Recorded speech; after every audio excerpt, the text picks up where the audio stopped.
All right, everyone. After a very long hiatus, welcome back to the Eurosnob podcast. My name is Alex John. Due to a lot of technology and hardware issues, I'm not joined by Ian Smith today. We were also scheduled to have our buddy Rob, but unfortunately, we had all sorts of technology issues. But I am joined by my good friend Billy O from Twitter, making his return to the podcast. Billy, how are you doing today? Doing well, my friend. It's always good to get together and talk about the Arsenal, and looking forward to probably complaining and also talking about some bright spots. Absolutely. And, with the season starting tomorrow, we know a lot of you might not get to listen to this till after the first game tomorrow for Arsenal against Leicester. We are recording this on Thursday night, but certainly we thought this would be a good opportunity to kind of get into a season preview and kind of where things stand for Arsenal and for other clubs, and then, get into some predictions later. But just starting with the preseason from an Arsenal perspective, Billy, just kind of a general oversight of, some of your key takeaways and what you saw, players you liked, and is there much to take away from preseason these days, honestly? I always think it's a tough measurement, even in American sports with the NFL. Preseason generally does not mean that much. It's almost who you think will mesh well together and what system will work best. So it's has those similarities. From this preseason, I'm not really sure I can take away too much. I don't want to overhype Nelson, but I mean, he looked pretty good. He looks pretty confident in a young player, and that's always something that good to have. And I liked getting Lacazette early. The hit off the post in the Community Shield, I just kind of think motivate him more. I mean, I like him. I think he's a goal scorer. I know not many people on Twitter. There's a little bit of controversy with people not liking him and liking him, but I like getting that business done early and seeing him progress, and he will score with time. Other than that, I mean, there was a couple of other younger players. AMN is doing all right, I think. I don't like Walcott's hair. Some people do. If it makes him play like Mahrez from a couple years ago, I'm all about it. But in the Community Shield, he just looked wasteful at the end, and I got some flack for that. And I understand it. I mean, I like Theo. He scored 19 goals last year, I believe. And, I hope the best for him, but I'd like him to do it more consistently. And I don't know. I think that's about it. I can't really come up with too much more than that. I mean, there might be some things that I'm missing, but No, I think the first one you brought up, Reece Nelson, I definitely think that's an interesting one because, like you, I was pretty excited from what I saw with him, in the sense that he wasn't even playing his traditional position. It seems like he plays like more of a natural winger for the youth team, but he was playing almost as a right wing back, with our new formation. But just it's not even just that he's not afraid. It's like he's legitimately technically skilled. He Right. looks like he fits in at this level. And the fact that he's confident enough to take players on one-on-one, I think there's something to be said for that. And, I hope that we use the Europa League as kind of a showcase for players like him. I guess my one thing with him, and I don't know if you agree or not, but like a couple summers ago, we saw Jeff Ren Adelaide get a lot of hype preseason. And, he shined in the Emirates Cup games, and everyone's like, oh, this kid's ready to go. And he still could become a very good player, but just maybe it's one of those things that makes you hold back on the hype a little bit. I mean, I agree with that. I was actually thinking earlier when we were going to talk about like some topics and whatever and things that I wanted to talk about. The one thing that came to mind that was like the common denominator through all of the topics that I thought of was I feel like I'm repeating myself. Like this conversation was had about another player like you just mentioned, or another time or another formation or another group of players and who was signed. And it seems like just there's always this Groundhog Day effect, and you're wondering like, is it just going to be the same thing? And then you temper your expectations, and who knows, it could go well, it could not, but I definitely think that that's like a common variable through it all. Yeah, and with young players, it's so hard to predict because preseason, like you said, you don't necessarily know how much you can glean off of that because not everyone is going full sprint. Not everyone exactly is exerting themselves, especially if you're a seasoned professional. You just go through preseason just trying not to get hurt, honestly. So whereas these young guys see it as a shot to kind of get their name out there, and so it's one of those things you take it with a grain of salt. But at the same time, I'd much rather have a young player look good in preseason than not. The other guys, the other things you mentioned, obviously Lacazette. I think that's a great point. Getting him in early was big, just so he can gel with the team. And it sounds stupid to say, but like when you see the preseason training pictures, you see Lacazette smiling with the guys. I feel like those moments actually do mean something, for a new player coming from a different country who doesn't speak the language, getting in and getting to know your teammates. I think there's something to be said for that, don't you? I totally agree. I like his attitude, and that's the thing. I mean, it probably could have been difficult for him to come to a team. I'll say it, that doesn't have Champions League football. You know what I mean? I could imagine that be a difficult thing for a person who's, pretty good in the French league, and I think that seeing him come here and the manager even being French, like I hate to admit it to that degree, but having that language, barrier kind of be broken, and then some French players, and then to see him settle with everybody. Like I've seen him like fooling around with Ox, fooling around with other people, like joking around, and like you said, smiling. I like that. And I think he's going to try to really prove himself as well, but he has the skill set beyond a young player now to be able to probably actualize that. So, yeah. And I think that's interesting because he's been a guy that's kind of been on our radar for about 3 summers now. Right. And, initially it was just like, oh, this young French forward is scoring goals. And, obviously Wenger must know about him. And then last season, it seemed like one of those deals that was just going to happen, just given that he had 2 great seasons in a row. And for whatever reason, it didn't. This season, this past season, he had a great season. And it almost seemed like that was enough for Wenger to say, okay, this guy is a consistent scorer.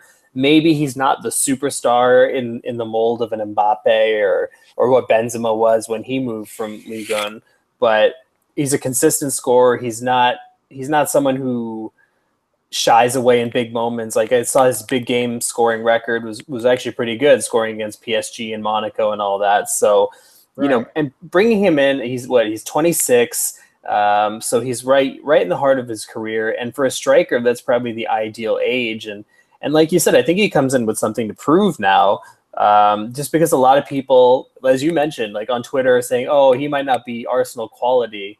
And I was looking at it. I was like, okay, of the realistic strikers you could get, who else would you have wanted, honestly? Right. And so I'll throw that question to you then.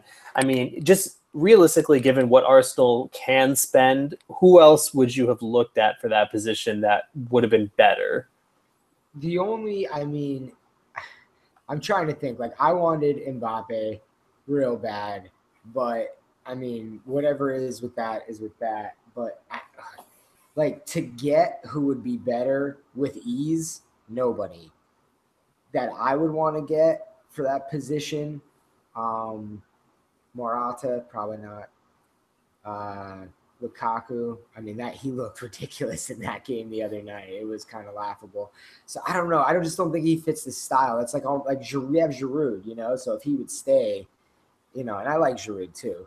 I'm trying to think of who else. Like, I don't think Dembele would have went anywhere, and he looks like he's trying to go to Barcelona. I don't even know. I can't even think of anybody, to be honest. And that's the thing. Like, the striker pool is so limited these days, so I don't know necessarily who else you could get in that situation. So, so I'm with you there. And so, he's also a guy with great movement, great pace. He's a clinical finisher. You link him up with a guy like Ozil who wants someone to run behind the defense, and Alexis who needs someone who he can kind of link up with as well. And I think you've got like a pretty potent front 3 there. I don't see any reason why that front 3 can't be the best one in the league, honestly. Well, yeah, why not? I mean, especially if he's staying. Like, everybody's kind of – I saw some writers put in Arsenal, can they finish 6th? And I'm like, hey, I know it's not necessarily a finished cake, but the ingredients are there. And I think that front 3 right there with Xhaka even behind them. I mean, it's kind of almost like a spine, man. It's kind of, but even like extended. Like, I just think if they could all click, and Sanchez is going to be firing for those games because he's not going to have many Europa. He'll probably play in every Europa game, I bet, or want to play or something. But I think they would kill it, man. That's why I'm like, not 6. Like, give them a more realistic chance than that. Yeah, and I think, towards the end of last season, I think we saw things starting to click with the new formation. A lot of people say, oh, well, it's just one of those things that was a temporary fix. But what are your thoughts on the, kind of that 3-4-3 formation? Do you like, or 3-4-2-1, I should say? Do you like it? What's kind of your takeaway from that? Where you'll have presumably Lacazette and then Sanchez and Ozil behind, and then, Kolasinac, Xhaka, Ramsey, Hector, and then, whoever we have in the back, whether it's Monreal, Koscielny, Mustafi, presumably. Right. I like it. I think that in years past, and this is where that theme of like repeating itself came up. And I think, like, to your point about how he finally like saw Lacazette and was like, I'm going to take him over after showing him that he did so well over time. Like, I think that like he kind of made the change when he needed to the 3-4-2-1 or whatever it is. I guess that's what it would be, or 1-2. I don't know how they're going to run it. I call it 3-4-3 just because it's easier. It's all the same, honestly. It's all the same, right? Yeah. So, like, I mean, I like it. I think he made it. I remember one time, I don't know, with like Sir Alex Ferguson, like something with the 4-4-2, or went to like with the Cesc formation of the 4-3-3, and like he didn't make a change that he could have in the league that would have helped him out. And last year he finally did. And I think he did it at the right time because it's still relatively fresh to the league. Like, you know what I mean? It's not like wasn't being done as much. And I think it's going to start to be done more and get old. But I think he did it at the right time. And that's why, like, I think Arsenal should get a little bit more credit with it, because I think that they'll do pretty well with it. I mean, they're quick. It suits a lot of their abilities. And to have 3 defenders, it's almost like it gives them mentally that extra mindset, but you could put quicker people up on the sides and let them use their speed on the flanks. And Wenger loves that.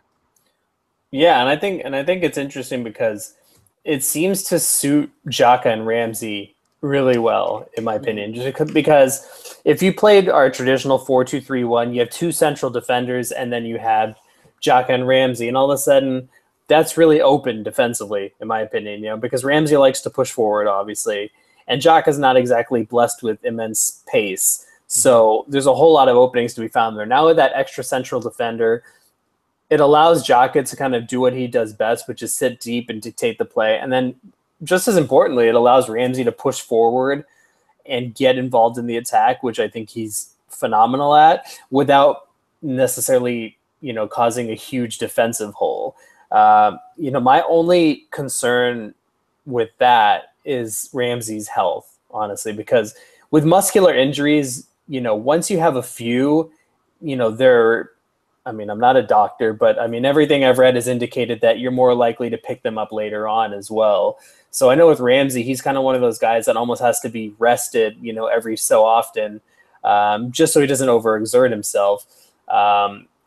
But I guess, then it kind of brings us to the situation of, well, okay, if you sit Ramsey, what do you do next to Xhaka? So I know, kind of bringing it to the midfield discussion, I know you've certainly got some thoughts on our midfield personnel as it is right now, and then we can get into obviously potential signings, or if we are going to sign anyone, but just that midfield position beyond Xhaka and Ramsey is a little bit scary right now, isn't it? It's very thin, in my opinion. I think it's very thin, and I don't think it's thin numbers wise. I think it's thin skill wise. After that, Xhaka and Elneny looked pretty good together as well. I think that could work. But, Xhaka is probably going to get a card accumulation at some point, I would imagine, and have to sit some games. And after that trio, who else is there? I don't think anybody good enough to start that would do a job. Maybe Ox could go in on the middle, but then you're taking him out from outside, most likely. Potentially not. I don't know. Yeah, I think El Neni and Jaka looked good in the Community Shield game. I thought they looked really Right. good, and El Neni was getting around, and he's not necessarily the most proactive player in terms of like playing a lot of forward passes, but he understood his role and he allowed Jaka to really shine. Honestly, Jaka was man of the match. I thought the stat was he completed all 98 of his passes, which Yeah. is incredible. Um, Insane stat. and I'm just going to go on a little side tangent here. Jaka, for as much shit as he took last season from analysts, pundits, whatever you want to call them, there's one individual at ESPN, John Bruin, who went basically got off last season on mocking Jaka and the fact that people thought he was good, and then we brought I think a lot of people kind of brought it up to him after that Community Shield game. He said, "Oh well, Jaka was responsible for Chelsea's goals, so what are you guys bragging about?" I mean, guys like that with like an agenda against him, like based on one stupid red card that he got that, in my opinion, wasn't a red card. All of a sudden, that reputation followed him, and a bunch of lazy journalists kind of stuck with it. But I really think you're going to see the best of Jaka this season. He seems more comfortable, but to kind of what you were saying, if he goes down, you got a real problem because Santi's hurt for a while. Jack, I mean, honestly, I don't know what to think about Jack Wilshere anymore. And Coughlin is just too limited. Honestly, he's a kind of guy. Maybe if we need to close out a game, you bring him on. But other than that, I feel pretty uncomfortable when he's playing. But I guess with Jack, maybe there's people who still hold out hope for him. Are you one of them, though?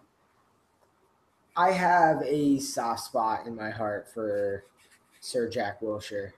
Um, I tweeted, I don't know, a couple weeks ago that I really hope he does have a good season because I think he could fit that role really, really well if Xhaka were to go down. And even if not, I think there's space for him to play in the team. But he has to. It's the same thing as you mentioned with Ramsey. He has to stay healthy. It's a very, very difficult thing for him to do, and it's a shame because the guy went on is an amazing midfielder, arguably better than Ramsey, equal to definitely. I think at that point when they're both on. They're good, but can he stay healthy? I just think they need to bring in somebody else, and I feel the theme again. I'm asking for a central midfielder over and over again. Every so many years, it just doesn't stop. So, Francis, I can't find a use for. I know people are gonna bomb me for this, but I don't think he just serves any purpose. I'd rather put Wilshere out there hurt like honestly. And yeah, I think the thing with Francis is, and we kind of discussed this off air, is that if he's available, Wenger has the temptation to play him, which just doesn't make a lot of sense because he's the most not Wenger type player I think I've ever seen. He was most effective when he played just as a pure destroyer. When he played with Santi, I think it was like the winter of 2015, like that January onward, where he, that 2-0 win against City, where he basically was just cleaning up the trash, and any attack he would clean it up and then get it right forward to Santi. But, kind of as we've discussed, Santi was also playing the role of two midfielders at that point. And, kind of covered up a lot of his flaws. And now with the system as it is, I don't see a place for him, but he's not one of those guys who's going to get sold, in my opinion. I think there's a few other guys in the squad that do need to go. I don't like the term deadwood, though, just because, I mean, these are still people. These are still professional athletes who are playing at a level that none of us can. So I'm not going to call the term deadwood, but in order to clear the wages and to clear up to clear room for potential players, who would you look at getting rid of, selling on, and kind of another question to throw out you was like, we've seen talk about like Lucas and Gibbs going elsewhere, but like that Arsenal are not lowering their valuations of these players. Do you think that's smart on the club's part, or should they just kind of cut their losses? To answer the first part, I think Debuchy should go. I mean, I liked Debussy when he made that comeback after the first injury and then got injured again in like that first game he came back. Like he was doing really, really well in that game. Like he was showing grit, desire, good skill, speed. He looked really well. And then I don't know, he got hurt again. I believe it was in that same game. And I felt really bad for him. But like I just can't see any room for him, can't see any need for him. I think he would have to go. As much as I hate to say it, I think Carl Jenkinson has to go as well, even though he's Arsenal boy, true and true. He would have to leave. Gibbs, I like Gibbs, but again, I almost equate it to Theo in a way, but because Theo's a forward and can score, at times, like I think he gets a little bit more weight in that area to be kept. But like I haven't seen them progress over the past, Theo a decade, Gibbs for almost as long. Like their ability is said to stay the same. So like I don't think that they've really changed what they do too much to a degree. So Gibbs, I think, would be one that I wouldn't mind seeing go. And like obviously Coughlin, to your point, he would never ever get sold or dropped by Wenger because it's just there's something going on there. I don't know. But I wouldn't mind if he went, but that wouldn't happen. And realistically, I don't know who else. I mean, Perez is definitely going to go, which just baffles me. Like, I think he could be a massive use to the club. I think a lot of people disagree with me on that. I think it might be 50-50, but I'm in the camp of keeping him and using him because I thought he showed a lot of good ability last year and looks good this year as well. And I think with Lucas, I brought up the same point because I agree with you. Anytime he played, he looked good. If he wasn't scoring, he was assisting or creating chances for someone else. Yeah. But then people were like, oh, well, Wenger only brought him as kind of an emergency situation because we didn't know if Welbeck was going to be healthy or not. And, maybe so. But even if you buy a guy for an emergency purpose and then you see he can do a lot more than what you expected, why not find a place for that player? You know what I mean? It's very confusing, but like it took him 3 years to bring Lacazette, as you mentioned before. So maybe he doesn't think one season is enough, which is an odd philosophy considering the type of players he's bought before and the chances he's taken that have paid off for him in a lot of cases. He just seemed, like you said, like if he wasn't scoring, he was setting people up for goals. He seemed passionate about playing for the club, which is a big thing for, I think, every supporter, to show love for your club. Yeah. And took his chances.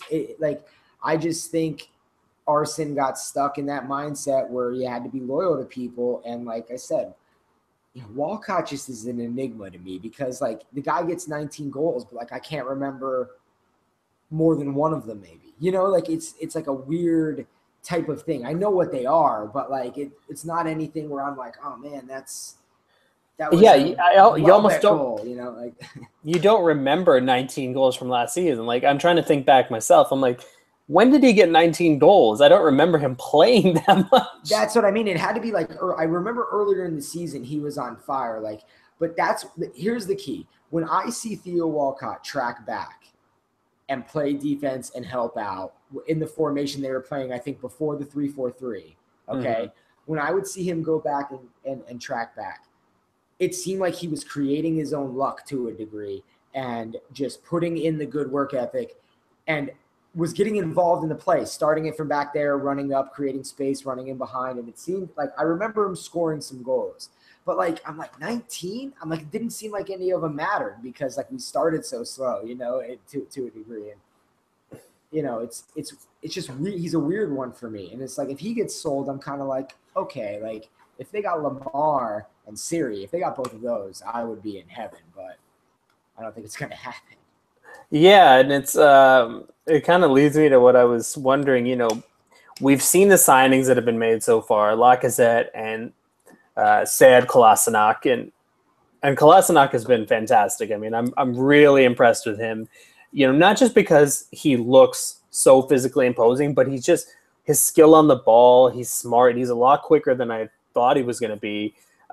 Very intimidating. Reads the game well, and he showed his goal, again on the weekend against Chelsea that he can get up in the air. He's not afraid to mix it up in there. So with Lacazette and Kolasinac, I mean, you've made two good signings, but that's not enough for me right now to feel like this team is going to necessarily finish any higher than they did last season. Is the squad, assuming you keep Ox, Ozil, and Alexis, is this squad good enough to make top 4, you think? I say yes. I'm an optimist, but I just think that everybody is counting them out. It's not sort of like there's an agenda. I think Bruin is an absolute jerk. I know you mentioned him before. I was one of the guys that tweeted him because this obsession with Conte and this 2 red card by I don't know if it was Moss. I believe it was Moss, the referee. John Moss. Yeah, John Moss. So I was like, dude, I'm like, you are like comparing apples and oranges here. I'm like, it makes no sense. And just the extreme lengths that they go to just prove a point with ridiculous tweets, like you said, like, oh, well, he caused the goal, whatever. Yeah, like it was crazy. But I think that they can make top 4. I have my prediction, but I didn't know when you wanted to get into that. Oh, no, we'll get into the predictions later, but just from a pure quality perspective, I think yes. You think they're there? Okay. Now they're gonna make not to interrupt you. They're gonna make another signing, I think, in my opinion. I don't know if it'll come down to deadline day. It's still 21 days away, I believe, from today. So is it September 1st or is it the 31st? I think it's the 31st. Yeah. So about 3 weeks. 3 weeks. Yeah. Whatever. So 3 weeks from today. And I think they're going to pull somebody in. I think they know they have to just to kind of get it in. I don't know what type of player it is, but I think he knows he wants somebody in the center that can play center or wide and kind of like an Ox to a degree. You can move him inside if you want. You could move him outside as well. That's why I'm hoping it's Lamar. I just think he just adds a little depth and a little bit of flair that I think they're going to need because Ramsey is going to get hurt. Wilshere is unfortunately probably going to get hurt. I don't wish it upon them, but it just seems inevitable. And if they don't, that's even better because then it's competition, it's rotation. And I really think that they have a legitimate ability. Said looks like an absolute tank with a rocket attached to him. I love him. I think he's freaking awesome. I love the passion. He's skillful. He's good on the ball. He's a decathlete, I believe. We might have to look that up. It wouldn't surprise me, man. But I believe I read he was a decathlete at some point. So that he's you said he's intelligent. I definitely think skill wise with one more addition, top 4 without a doubt. And it's interesting. You mentioned a few names there. You mentioned Thomas Lemar and Jean Seri. Lamar for me would be such an awesome signing for a multitude of reasons. Number one, he's 21.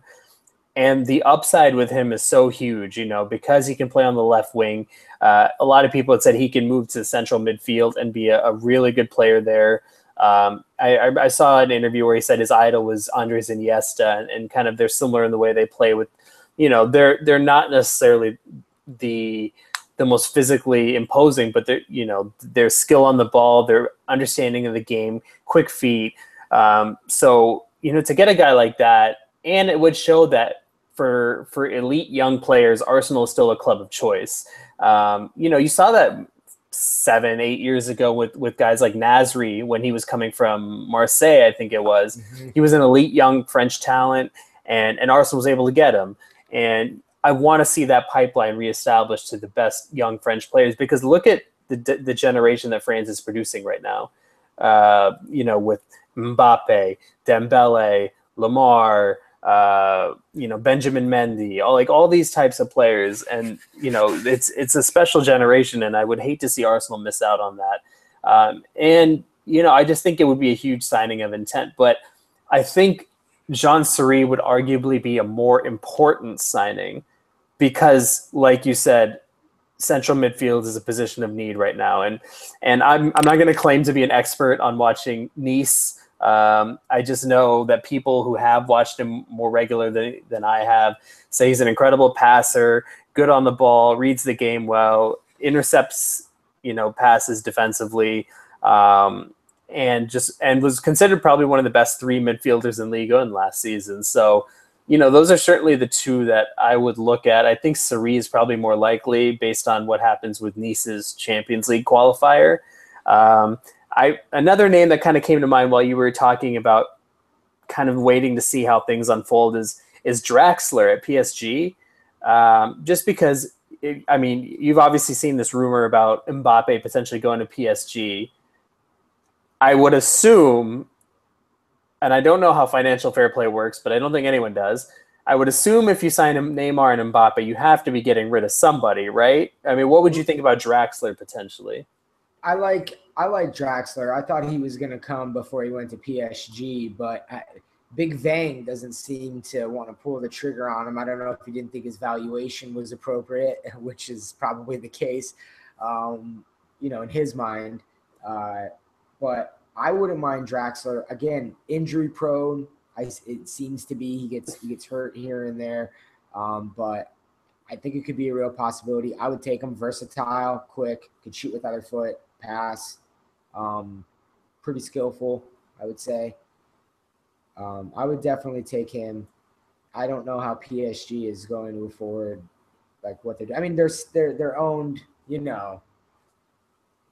basically by Qatar, right? Well, yeah. So it's something that I don't think it matters too much. But who else would they have to get rid of? I heard Draxler was the one you mentioned. There was somebody else I think that they were going to get rid of. Potentially Lucas Moura. Moura, that's who it was. Yeah. And of the 2, I would take Draxler over Moura. Just Draxler's age and versatility and all of that. But given the signings we have made, we're coming off an FA Cup win, and actually it's a good time to kind of get your take on where your mind was at when the season ended. Were you, knowing that Wenger was likely going to extend, were you happy about that? Were you upset about that? And has your mind necessarily changed with how this summer has gone so far?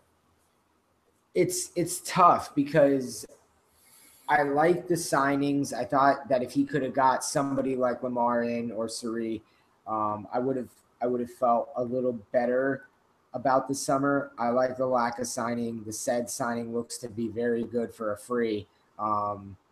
Definitely good business there. When he re-signed, it was just there's articles coming out now about him saying that maybe his, contract situation caused turmoil to the team. I read an article right after everything kind of got cleared that happened as well, and it's resurfacing again. And that's a problem. I don't understand why that wasn't you're in control of that. That could be taken care of, very easily. Or you're the manager. You've been doing this a long time. So I was kind of man, the club needs to go in a good direction. But I don't think available coach wise, I would like anybody but maybe Carlo Ancelotti that. I don't know if I would take anybody else. And I know that he likes Arsenal from what I've gathered, reading certain things online. I could be wrong, but that seems to be the opinion. I don't really think it's going to be too much different, but I think having another addition like Laka in front of Alexis and Ozil, I think that's going to make it really, really good in the EPL. I think they're being vastly underrated in the EPL because I think a lot of journalists think that they're going to play the full team in Europa and the full team in the EPL. And I don't think that, or mix it up or rest players. And I don't think that's going to be the case until they progress pretty far, if that happens. And so would you be of the opinion, play your reserves in Europa? I think you're going to see a philosophy similar to what he did in the FA Cup several years ago, where he would play a lot of younger players. It was almost like he didn't really care about the competition. There were articles about that back then. I think you're going to see that in Europa, but I think it's going to be a better mix. I think he'll figure out a way to kind of mix people in depending on when it is, but I think it's going to be primarily players that are not in the starting 11. Yeah, I think that would make a lot of sense. And, players like Rob Holding would benefit a lot from that experience, in my opinion, playing in those tough environments where, the pitch isn't always going to be the best and kind of gritting your teeth and learning. And guys like Reece Nelson and, those are the games you can play Coquelin if you want. I got no problem with that. Or, play Ainsley Maitland-Niles, just don't risk any of your big names, honestly. Now, when you look at a lot of the other moves off the field, like bringing in Jens Lehmann as an assistant coach, there was that new strength conditioning, I don't remember what his name was, the guy they brought in from Australia, I think. Some of these off the field appointments, I mean, do you really read too much into that, or do you think those are going to have any tangible effect? I mean, they're positive steps, but I mean, when you read that, you're not necessarily jumping for joy thinking, oh, well, this solves it. I mean, I thought Jens would have been a really good appointment for Emi Martinez to have a season under coaching at all. Like, I was very disappointed with that transfer. I know that's a little off topic, but it's connected to the point that I thought Jens would have been a good influence in a very different way for him to see the game and mature. I think Ospina is kind of set in his ways. I think, Czech is definitely set in their ways. I'm not sure how much influence he could have on those, his positions specifically. I think as a team perspective, I think he'll have a good influence. I always liked his attitude. He got people fired up. The strength and conditioning coach, I mean, that to me seems something that he kind of changes out quite often. And there's always different movements, it seems, every several years of this person, that person, psychology person, comes in and all this stuff. I don't think that's going to have much of an impact. I think it comes down to Big Vang and how he sets up the squad and how he uses them in Europa, because I definitely think you cannot play them like the starting guys in both games. They're going to be exhausted. It's just not going to happen. Yeah, I agree with that. I think you've got to prioritize the league. Obviously 5 teams are going to have Champions League football. And so, that's a lot of mileage on those legs. And I think you got to take advantage, obviously not making Champions League was it was disappointing, but you got to go with what the situation is now. The one thing I will say is tomorrow's game, as we're recording this on a Thursday, tomorrow's game against Leicester is super important because we started the last several seasons with bad results. Last season we lost to Liverpool. The season before that, we lost to West Ham. I think the season before that we won, but then the season before that was the loss to Villa, if I remember correctly. So those lost points last year especially cost us. If we got a draw in that game against Liverpool, we make Champions League, and we went into that game without a proper squad. This time around, it looks like Ozil and Ramsey might be healthy. Alexis is going to be out for a couple weeks. So, how are you feeling about tomorrow's game, with playing Leicester, a decent team? They've obviously got some players who can hurt you. What's kind of your outlook on that game, and what do you think the score is going to be? The opening games are always they've been difficult for them, as you mentioned, the past several years. The last game I remember that was of any kind of excitement was, I think, against Everton. They won 6-1, and it should have been 6-0, but I think Almunia let one in. I think that was in 2009. That was the last time I remember them doing well. For the Leicester game tomorrow, I think that if Welbeck plays, I think he's going to have an influence on the game. I'm not sure if Laka or Giroud will play, but I believe that they'll win. My prediction is 2-1 or 3-1. I'm going to go 3-1 prediction, Arsenal win. Not going to be super convincing, I don't think, but it'll look good enough to get the job done and get the points, and I think that'll kickstart the season. Hey, a win's a win. Yeah. Sorry, no, I didn't mean to interrupt you there. No, that's okay. I said I have faith in him because I think that, especially when Alexis comes back, especially when these guys get together and gel together, and it's like mostly the same crew, I really think they're going to take advantage of those, points off of Champions League teams, and I really think they're going to be able to, stay more consistent in the EPL, and I think that's going to just totally start off a bunch of good stuff. I like it. I like the optimism, and I think I'm feeling it as well. I think the first half of the game tomorrow is going to be kind of, a little bit helter-skelter, just everyone getting their bearings. I do think Arsenal eventually pull away, and I think 3-1 is probably good score line. I think I have a good feeling about Lacazette getting his first Premier League goal. I think that would be really huge for his confidence. I could see maybe a set piece goal, and then I'm not sure where else we're going to get the goal. I could see Welbeck possibly getting one if he gets on the pitch as well. So 3-1 seems like a good score line, but kind of transitioning to some of the big picture questions. Who would you say in the entire EPL, who's kind of been the best signing of the transfer window? Not necessarily in terms of money spent, but just in terms of value and the club they went to. Who would you say is kind of the best signing so far that you've seen? This is difficult because there hasn't, United hasn't really, Lukaku is a good signing. I don't really think it's the best signing. Morata, I think, is going to have a tough time in the EPL. He kind of reminds me of Torres in some ways. I think he'll be good, but I don't think it'll be like amazing. I'm really trying to think of who would be. City has signed so many players. I'm like trying to think of all the people that they've got going on. I'm going to say Lacazette, man. I got to go with Lacazette. He's stepping into a good situation, right? He's Right. stepping into a situation where you're playing with two world-class attacking players and a team that likes to play with the ball. And so I can certainly see him doing well. Just as if I were a neutral, I'd probably look at Salah at Liverpool. I think just having watched a lot of Roma games last season, he's explosive on the ball. I know he was at Chelsea, but that just never seemed like a smart fit for him under Mourinho. So I could see him doing well.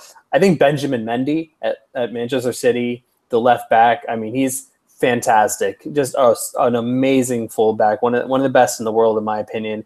And Pep plays, the way Pep plays, he's going to see a lot of the ball. He's going to get into a lot of good attacking positions, and he's technically gifted. He's athletic. He's dynamic. I really think that's a good signing there.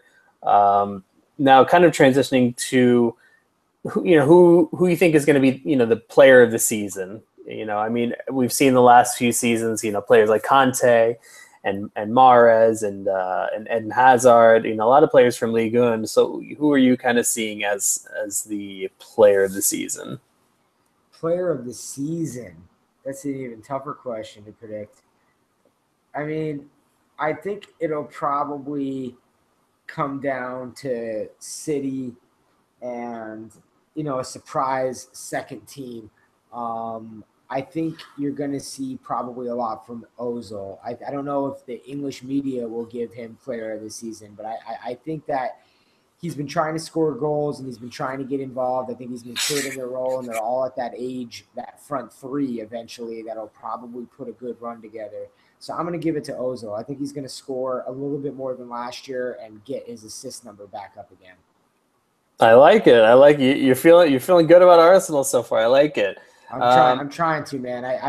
There's everybody's so down on them and been putting them in the dirt, and it's like I just think that there's going to be something good with it going on, but they need at least one more signing. That's what I'm going to stick to. I would say, I could see Kevin De Bruyne potentially being up there, just given the attacking talent that City has. The only thing that might stop him, honestly, is the fact that they have so much attacking talent. So you almost have to rotate all these players, because you've added Bernardo Silva and Gabriel Jesus, and you already have David Silva and Sterling and Sane and Aguero. All these guys have to play somewhere, and I'm not exactly sure how you do that. So he's one I could see thrown in there. Pogba, if he has a good season, just because the way the media hypes him, I could see him getting into that discussion. Now, this is a topic that you and I kind of discussed off air, but I know you were still wrestling with this one. Your predicted relegation teams. My predicted relegation teams are going to be. I'm going to go with. What is it? Huddersfield? Huddersfield Town? Huddersfield Town, yep. Yeah, Huddersfield Town. Going Huddersfield Town, Swansea, and I'm going to throw what I think is it's not really like a shock, but I think they're due for this, West Brom. I'm throwing West Brom in there for relegation this season. I could honestly see that happening. I think for me, I put Burnley in there. They don't have enough goals in that team for me to survive, and they're not. I just don't see the quality. Honestly, I don't think they've made enough of a move in the summer. I would look at Brighton, although they've spent decently well this summer, so maybe they might be right on the cusp. So I would say Burnley. I would say Swansea. I think Swansea's in real trouble. If they sell Sigurdsson, there's not a whole lot else in that squad. I think they're in real trouble. And then, I don't have a great feeling about Stoke this season. Oh, wow. I'm not seeing it with that team. I think they lost Arnautovic. They didn't have a particularly good season last season. I'm looking up where they finished, actually. They finished 13th. I could see them potentially slipping a little bit. The other team I might look at, now that you put West Brom in my head, I'm thinking about it, honestly. But I'll stick to my guns. I'll say Burnley, I'll say Swansea, and I'll say Brighton. Just okay, wow. It's just I'm not too familiar with their team, candidly. I think the other two promoted teams, Newcastle, I think they have enough guys with experience at this level, and Huddersfield, I like David Wagner, their coach, American coach, and unlike Bob Bradley, he doesn't get all the pats on the back, but he earned his way up the ladder. So I'm rooting for them to do it. But we're kind of moving on to the bigger questions now. Your predicted top 4 and predicted champion in the English Premier League. I mean, I have my dream prediction, and then I have my real prediction. I guess I have to give my real prediction. I think so. Just for partiality's sake. Impartiality, I should say. Yeah, so if I'm a neutral, I'm probably going to go, and this is going to be semi-neutral. I'm going to go, I think City. I think Arsenal are going to surprise people at 2. Okay. I think after that, probably United at 3. And I'm going to probably put Chelsea at 4. I'm going to go Liverpool at 5. And I'm going to I'm predicting Tottenham to finish 7th this year. So you'd have Everton finish ahead of them? I don't know if I'd have Everton finish ahead of them. I think a team might sneak in there, like a rogue sort of team that nobody would think of that might be mid-table-ish. I think they'll sneak in. I'm not sure who that is yet, but I'm definitely putting Tottenham at 7. I think they're going to have a lot of issues this year. Now, when you say they're going to have a lot of issues, what do you kind of chalk that up to? You think just the way the squad is kind of not falling apart, but they just haven't added anything. Well, you get rid of your right back for a ton of money. That money looks like it's not being invested whatsoever. You put in a requisition to the FA to get the Wembley pitch shortened. That got denied. And now you're going to be playing in Champions League games on those stadiums and then playing EPL games. And the squad, I don't think it's really that full. I think it's rather thin to a degree. And you're going to have a lot of guys playing a lot of games. And I just don't think they can sustain it. They've been on a high for a while. They're moving environments. It's bigger. The play is going to be different. The tempo is going to be different for them. With that stadium pitch move. And they're, like I said today, I tweeted that they're forever in our shadow. They're in 2009 right now, building a stadium, playing on a bigger pitch, after a little while. And it's just, I think that they're going to have a real tough time, and they're going to shock people, finish 7th. Yeah, it's interesting because we saw that story come out yesterday where Danny Rose was saying that he doesn't get paid enough and he knows he's worth more than he gets. And that other players aren't getting paid what they deserve, and you're kind of starting to see a few cracks appear. And I think Tottenham's gotten pretty lucky over the past few seasons. Number one, that they don't get carded nearly as much as they should for how many fouls they commit. another story. And number two, they haven't suffered many key injuries. Harry Kane's gotten injured a few times. I'll give you that. But in terms of like major, like where they lose 3 or 4 guys at a time, they really gotten quite lucky there. And to your point, they lost Kyle Walker. You'd have to think Danny Rose's comments put him in a little bit of hot water. You wonder if he's going to stick around. They don't really have tons of quality backup for their starters. Harry Kane, look, he's a Spurs player, but we can both admit he's an elite forward. Sure. Dele Alli, I think he can be a dirty player at times, but he's also a very good player. Right. Heung-min Son, another good player. Christian Eriksen, there's some really talent there. Dembele is a great player. Alderweireld, I wish we had him at Arsenal. So there's talent there, but I think to your point, like all the extra games, the pressure and the lack of a squad, I think it hurt them. So I'm kind of with you that I don't think they make top 4. My question is, if Liverpool sell Coutinho, I think they take a bit of a dip unless they reinvest that money because they didn't get Naby Keita. It doesn't look like they're going to get Van Dijk. There's rumors, obviously, but if they don't get either of those guys and they lose Coutinho, I think they take a big step back. So I'm going to go with City to win the league. Just they've got too much firepower. I'm with you on Arsenal finishing second. I just have a feeling that we can push that race close, but I think City's got a bit too much for us. I put Chelsea third. Okay. I put United fourth. I'll say Tottenham, Liverpool, Everton. Okay. That would be my top 7, but we're both kind of going for City there. Do you think it's going to be a close title race, or do you think they run away with it? I think it's going to be a close title race because the defense has gotten much improved on City, but I think there's still going to be a learning curve, and they seem to just always lose games that they shouldn't against lower opposition on occasion. That kind of reels the points back in. I think it's going to be close for a little while. I think Arsenal will kind of stay in it till the end, but I think it'll just always be out of reach. But if a couple of good things can go in Arsenal's favor, I think that's where my dream side comes in and kind of hopes for that. Or if there's just an amazing resurgence of a player that we didn't expect, whether it's they didn't get injured and they're having a great season, or a young person comes up and does well. That's what gives me faith about them finishing at least second. So I think it's going to stay close. I don't think it's ever going to be too far out of reach, but it's just going to be out of reach enough. And it's interesting. Neither of us picked Chelsea to finish in the top 2, last season's champions. And for me, you lose Diego Costa, and Costa's a prick, but he's also a really, really talented prick. And right. He scores big goals, and he was a guy who scared me as an opposition fan that we had to play against him.